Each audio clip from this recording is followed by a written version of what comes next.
Hi guys, and welcome to the next video.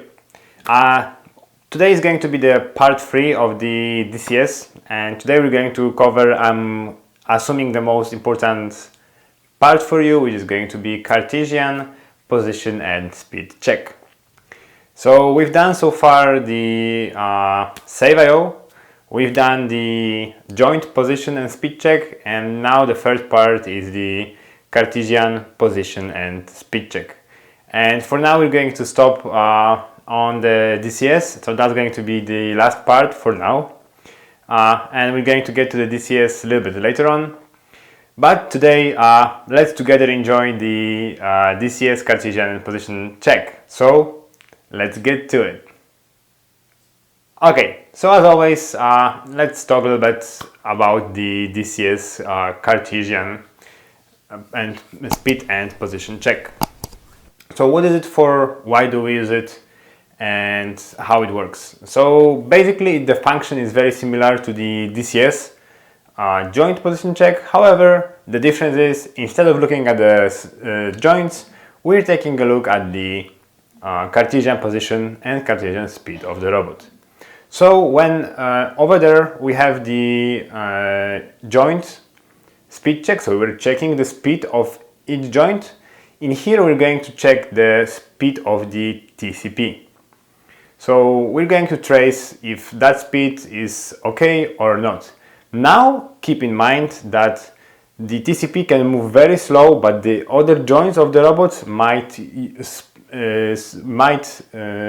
move very fast. So maybe it's a good option to connect both things, the Cartesian and the joint speed check together, in order to ensure that everything runs nice and smoothly. Because guys, remember, it's like you can make that movement, right? So your TCP speed is going to be 0, but all of the joints are going to move very fast. So be aware of that. Okay, so what do we use the speed check for, guys? To monitor the speed, like I said. So you're going to set to the robot, hey, do not move your TCP faster than this and this. And of course you can set the direction, so you can monitor just in one direction, just in X, Y, Z, or you can monitor in the all directions the speed. So it's pretty useful function depending on what you need. Probably most of the cases you're going to monitor all of the ways that the robot can move, because that's the most useful. However, there are applications where you can use only, or you need to use only one axis. Okay? How about the Cartesian position monitoring? Because that is something different. So in the joint, we were limiting the joint movements by saying, hey, do not move more than 5 degrees or 10 degrees, or you can move within 15 degrees, and so on, right? So that's nice, but how about creating a box in which the robot is going to move, and he cannot move outside of that box? Or how about creating another box that is going to be like, hey, do not enter there. That's cool, right? So you can protect, with that box you can protect objects, and with that box you can limit the robot movements to make sure it won't go out of the fence, it won't hit anybody else, or stuff like this. So that's why we use the Cartesian position check. So in the Cartesian position check, a robot is like in a bubble, and we're monitoring and making sure that that bubble doesn't go out of those boxes. So there are two main functions that you're going to use. One is going to be in monitoring, and the second one is going to be the out monitoring, where the in monitoring means basically that the robot can move inside a specific zone, where out monitoring means that the robot needs to stay out of that zone. So it's a red zone, no go, do not enter. And one of the questions that you guys asked a way back was that, hey, I'm having a project where I want to make sure that during the recovery or during the operator, or when he's driving the robot, he will not crash into anything that's inside the station. Well, DCS is one way of protecting that. So you're going to create those no-go boxes all around the place to make sure that the robot is not going to hit, I don't know, a PC, a piece of equipment, other robot maybe a fencing, and so on and so on and so on. So with that you can protect the equipment. So it might not be necessarily a safety function, you can use it just to protect the stuff that you have. Other function of those boxes might be to telling where the robot is. Because with those boxes you can assign a safety input saying, and then map it to a regular output and then say, well, when I'm working in that box, I'm working in zone 2. When I'm working in that box, I'm working in zone 1. So for example, when you work in zone 1, something can happen in zone 2, or just for the recovery purposes, so jogging the robot back home automatically, you can say, hey, when I'm in that box, I can move like this to home. Hey, when I'm in that box, I can move like this home.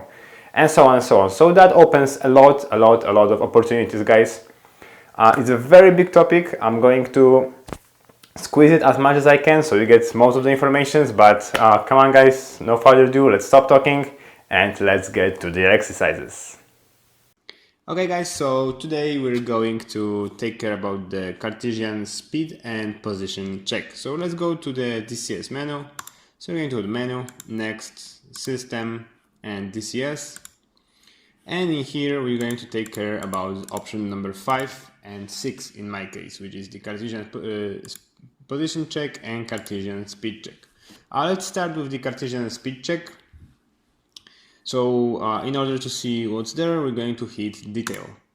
And as you can see, we have 16 schedules that we can use for the Cartesian speed check. So you can set up to 16 different schedules. So let's choose number 1, let's hit detail and go into it. Okay guys, as always, first thing, the comment. Remember about doing the nice comment.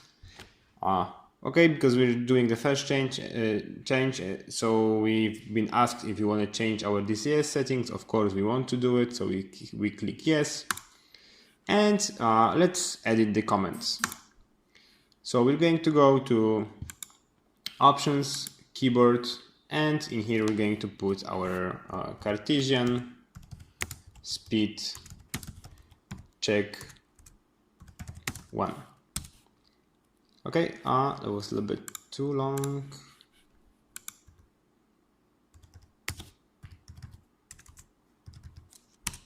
There we go. Okay, definitely we want to enable it. So when you hit choose, there are two options. You can disable the function or enable it. We want to enable it for sure. Then you can choose the direction. So which way do you want to monitor? We want to monitor all the way. We want to specific any specific direction. We want to just monitor the TCP in all possible directions. The group, of course, we're going to use group number 1 because we have just one group on the robot, so we don't have a second group that we can monitor. In here, the tool frame, we can monitor either the first plate or current tool selected. Now, if you will monitor the face plate, means that you're going to monitor that speed in here. If you're going to use current tool, you're going to monitor the speed of your current tool selected. Now with the current tool selected, it is not so easy, guys. It's not that when you do shift chord and change your tool number, you're going to change your tool in here. It is more complicated. You gotta set it up as your tool and so on and so on. So I will not go into the details in here. So for now, for the purpose of these exercises, we're going to leave tool frame 0, which is the faceplate. You can use that, for example, when you change the tools in the when you have a tool changer. Okay, let's continue. Now the base frame again. If you have a base frame specified in the DCS, guys, in the DCS, then you can specify the base frame that you want to use in here, and you can choose a number different than 0. In our case, we're going to go with 0, which is the robot base. So we're going to monitor the robot flange and the robot base here, based on the robot base. So that one is not going to change for us. And the current speed limit set is 0. If we wanna set it to a higher value, let's say to 100 millimeters per second, we're going to enter that value here. Now the stop type, as you know from the previous videos, you can choose, it can be a power off stop, control stop, or non-stop. We're going to use the power off stop to make sure the robot stops immediately if we go over that distance. Disabling input, like always, you can choose from your safety inputs or which input is going to disable that function. So whenever that input is going to be high, that function will not be on, and you will stop monitoring that function. Okay? I'm not going to set anything in here because we don't need. And permissible distance, you can set it again. It has to do with the speed itself and when the speed is set to 0. Okay, so it doesn't affect us. When you hit next, guys, you're going to just change to the next schedule. Previews will take you to the schedule that is before it. So we have our DCS speed check set, and we're good to go with it. Now the only thing left is, like always, to apply the parameters. We're going to input the DCS code in here. We're going to see that the Cartesian speed check is changed. We're going to apply, of course, everything. And again, cycle power, because we have the new DCS. So we're going to cycle power our robot. And that's it for the speed check. Like I said, guys, you can use it with different tools, with different frames, but you have to have them set up in the DCS, and I'm not covering that right now. That's why we're using 0 and 0. Alright, so everything is set now. We can go to the DCS in here to take a look how it looks like. As you can see, everything is safe. I'm going to split it to 2 windows. So right now we're going to move our robot. We're going to use word frame for it, so the robot will move in a nice linear movement.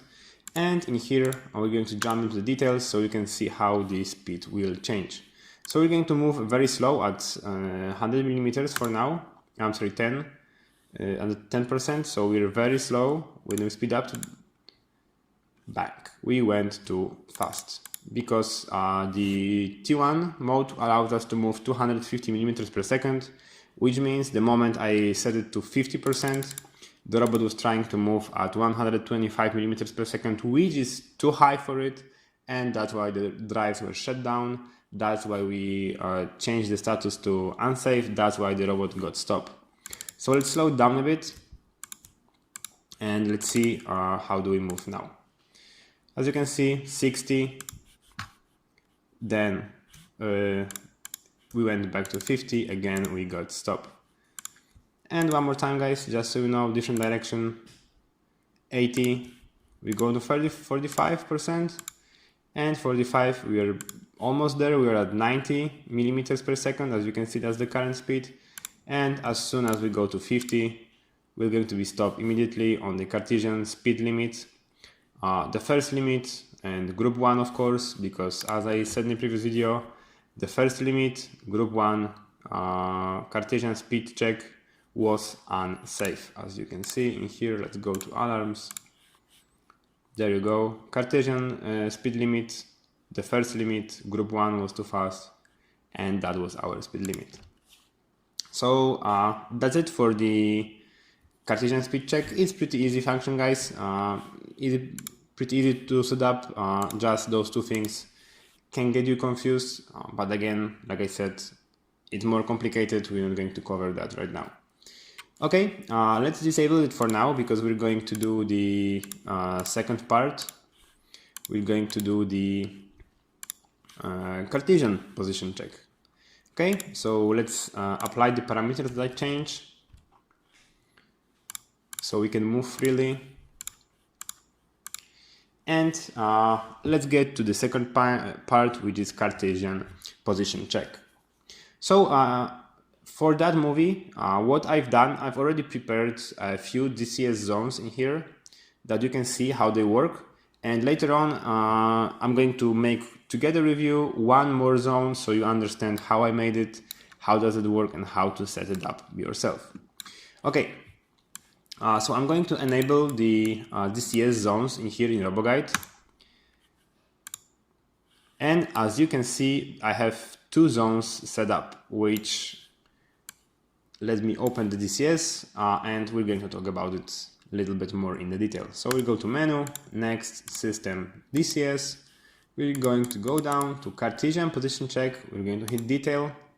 And as you can see, I already have two zones ready, where one is fence, the second one is our CNC machine. Where the fence one is that one in here, and the CNC is the one inside.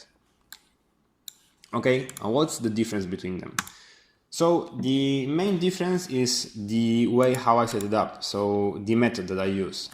So the method for the fence one is diagonal in, which means the robot can move inside that zone. That's why it's green and you can move around it. Now when we go back and when you go to the CNC machine, which is this zone, you can see that that one is diagonal out, which means moving outside of that zone is safe, moving inside that zone is not safe. So what does it mean, guys? That means nothing more than the fact that right now, as I've said, let's slow it down a little bit. Okay, I am right now inside the fence zone, and if I move inside that zone,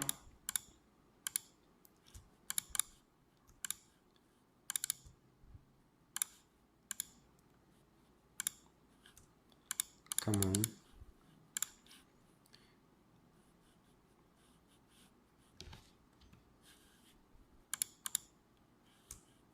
Oops, let me just change the group by accident.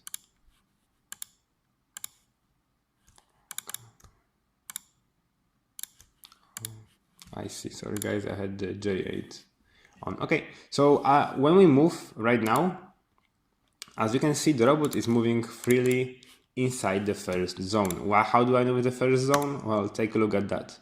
If I'm going to go through the fence like this, the robot is going to stop as soon as it hits the virtual fence. Boom.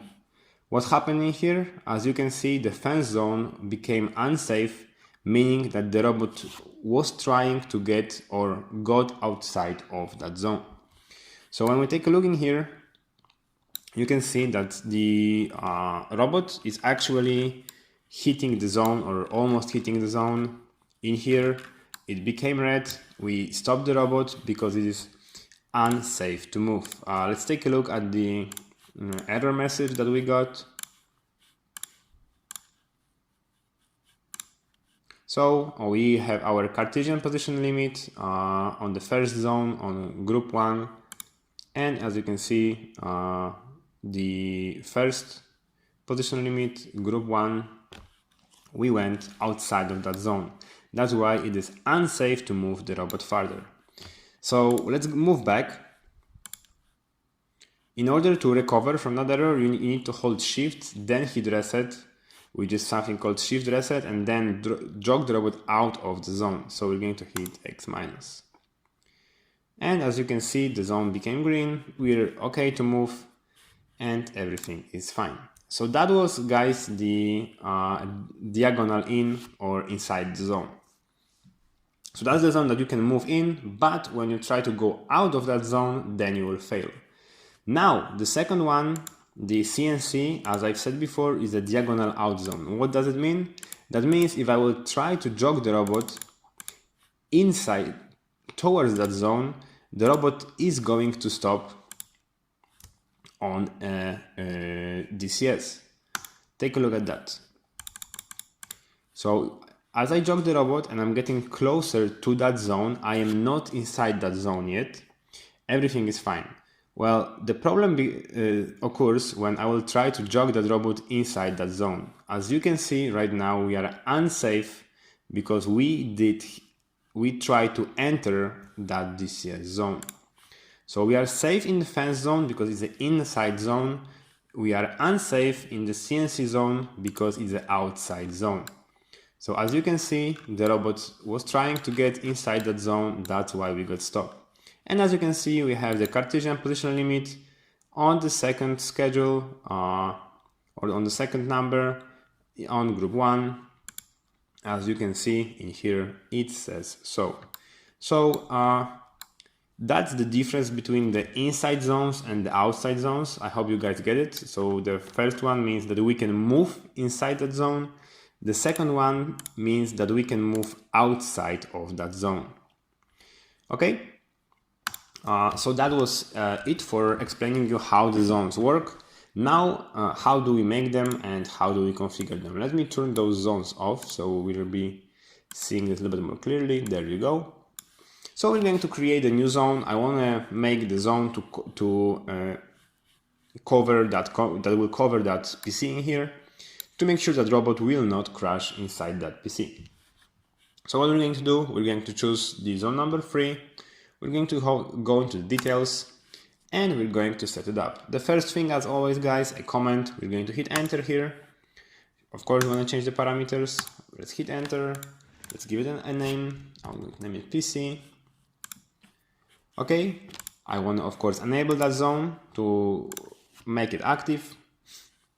Now, what are the methods? So as you can see, there are 3 methods, which is diagonal, lines, or orientation, or RNT fix. So that one I did not use yet. I'm not going to talk about it. I'm going to talk about the diagonal in and the lines. What is the difference, guys? Diagonal means rectangular shape that you can create. So it can be that table, it can be just a square, like it can be that fence. So you're going to give the first coordinate and the second, and out of it the robot is going to create a zone. The lines, you need to build a zone using the lines. So guys, literally like you would be connecting that fence. So you're going to put one line here, then the second line here, then the third line here, fourth line here, and the last line in here. When do we want to use usually the lines in? When we want to make non-standard shapes that we cannot do with the diagonal. So for example, if you want to create a zone, let's say like this, that you will go up to here, then you want to cover that PC, but you don't want to cover the CNC, so you go through here, you go back here, and you want to cut that corner. You can do that with the lines, so you can create that shape using the lines in or out, depending if you want to have the robot working inside that zone or a robot working outside that zone. Okay, so for the purpose of that exercise, we are going to use diagonal out, because we want to keep the robot out of that PC. So we're going to select diagonal out, we're going to hit enter, and let's continue setting it up. So the group number, like always, or like always in my movies, is going to be number 1, because we have just the robot, that's our group 1, that's what we want to monitor. Now the target models. There are quite a few options in here, so we can have 0, which means that we're not using that model, -1, which means the robot itself. So the robot has a predefined DCS zone, so it's covered with like a kind of ellipse shapes all around. As you've seen before, that when I was trying to hit something, you could see that the robot was kind of in a bubble. So that's the bubble that you want to enable. So for first thing, you want to put -1 in here to make sure that the robot itself will be used in the monitoring. Now the target model 2. If you want to use a tool, again, like I've said in the previous video, you need to set it up in the DCS. Setting it up just as a regular frame or a user frame or user tool will not allow you to use it in the DCS. It has to be set up in the DCS. Let me just show you where you would need to set it up. So in here there are tool frame and user frame, and those needs to be set up in order to use them in here. So if you want to use your tool, you need to set up the tool in here, over there. If you want to use your user frame, you need to set up your user frame over there. Very important. What is -2? -2 is like an adaptive tool, so it will change whenever your TCP changes. So if, for example, you're going to use a tool changer and you have two different tools, you have two different DCS models for those, then when you put -2 in here, whenever the tool will change in here, the model will change dynamically with it. That just so you know. For now, we're going just to use 0 because I'm not going to use any tool. I don't have anything modeled in here. So we're going to use 0 and we're just going to monitor the robot itself. Okay, in here, if you want to use one more model, you can use it. Then the user frame, again, because we don't have anything set up, I'm going to keep 0, so everything is going to be based off the robot frame. Okay, so right now we have 2 points to define. So those 2 points, guys, are going to be used to make a rectangular shape. So I'm going to define one point in here, the second point in here, and based on those points, those 2 points, the robot will create a virtual zone around here. So let's do it. How we can do it? 2 ways, guys. One, you can actually take a measuring tape and measure the distance from the robot to here and from the robot to here, and that is going to give you the values in here. Very simple, pretty simple. The second way, how I usually do it, you wanna have your TCP taught. So like we did before, you're going to check which frame you want to use. We want to use the tool frame number 2 because that's the one that we taught as our TCP pointer. And when we have that set, we are going to move that tool to the position that we want. So let me change to the world coordinate system so it's easy to operate, guys. And let's move to our first point, which for me is going to be in here. So as you can see in here, you have a coordinates that will represent the distance from the robot base to your tool. So if I'm going to change my tool to tool number 1, the coordinates will change as well. As you can see, that's where the TCP is taught. Like I said, I'm going to use tool 2 and I'm going to use that pointer like my tape measure, like I would physically measure from here to here. I'm going to measure with that TCP to see where I'm moving. Okay, guys, so let's move there. Let's move a little bit forward and let's move towards our part. Okay, and now let's see. And let's think if that's a good point. I think we can go a little bit closer. So let's move a little bit closer. I would say here is a good spot. So as you can see, the robot is showing us the distance. Let me just change one more thing so you can see it more clearly. There we go. So as you can see, the robot is showing us the distance, the Y distance, the X distance, and the Z distance. They are the same as in here. Now we need to verify if everything is like we want. Looks good to me, guys. I think I will keep that point as the first point for the DCS. So let's put the values in. Because I like ground values, I'm going to change it to 780, which will be a little bit more to the left. dy is going to be 1945, and the Z, let's make it a little bit higher to make sure we won't hit it. And this is our first point. So the first point that we taught is in here. Now the second point that we're going to use is going to be in, actually we want to cover also the mouse, so we're going to be in here. Now the issue that I have is that I can move to here, and that looks good.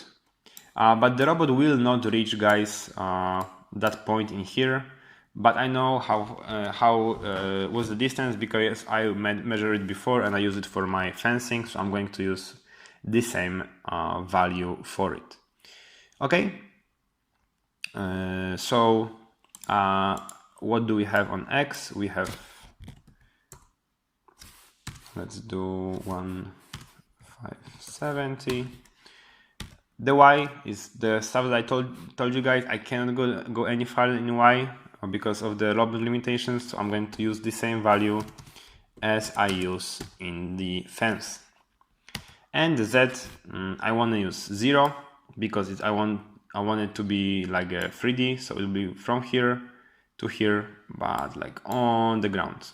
So by those 2 points, I'm going to create a zone. Now guys, a cool trick: if you go to second screen, you're going to hit menu, next, 4D graphics, 4D display, and you're going to do type and DCS display, bam. You can see the zone that you just created. How cool is that? So by this, you can verify if the zone that you've made is actually okay. As you can see, I forgot about one very important thing and I didn't tell you about it. So because the Z distance is set to 0, we are measuring everything from the robot base, which is in here. That means we have pretty far to go to get to the actual 0. So how we're going to do it? The value I want to put here is minus 650. And that will take you all the way to the ground. That value will be different depending on the robot. But there it is, guys. Now you can see that we are actually covered all the way to the ground. And that's how we create the zone. Just so you see one more time with the 4D display how it works. So as you are putting the values in here, you're going to see that the zone that you're creating is changing.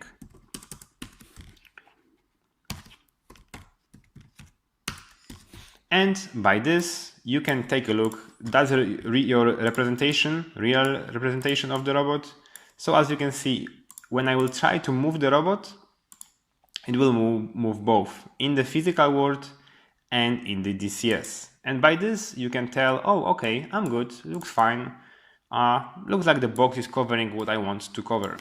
Pretty awesome? I think so. I think it's very easy to use when you do it, so you can actually see the representation. Now when you go back, you can change between the zones, and those zones are going to show up on your 4D display. So remember to use your 4D display because it will show all of the zones. When you are in the 4D display and you will go to Cartesian position check, it will show all of the zones. Our zone is not shown yet, but this is because we did not apply the DCS parameters. So let's go for it. Let's apply it. Let's put the code. Of course, we want to apply it. We want a cycle power. So this actually answered one of the questions that was asked in the comments before. Is you want to also somehow protect the robot by hitting other things, or you want to protect the operators to make sure they won't hit something. That's how you do it. You will create a DCS zone that will not allow the robot to go in, and that's how you're going to save your equipment by getting by somebody driving into it. So we go to the DCS. We're going to make 2 screens, guys, and like I've said, take a look what happened on the 4D display. Bam. We have our new zone in here, the PC zone. Now let's see what's going to happen when we are going to move into it. So as soon as we move into it, the robot got stopped on the PC. Why? Because we almost hit it. Let me enable the DCS here. And as you can see, we did hit the zone with the flange, guys. Remember, I did not program the tool. I don't have the model for the tool in here, which means I can crash it with the tool, but I will not crash it with the robot. So those are the bubbles that I was talking about. Those are, when you put target model -1 in here, that's the target model -1. So when we put 0 in here, it's like we are disabling the robot. The moment we put -1, we are having the robot in here. Okay, guys. So that's all from the exercises. Thank you. Alright, guys. I hope you enjoyed that video. Don't forget to like, subscribe, leave your comments down below so I know if you like it, what else you want to know. And like always, see you in the next video. Bye bye.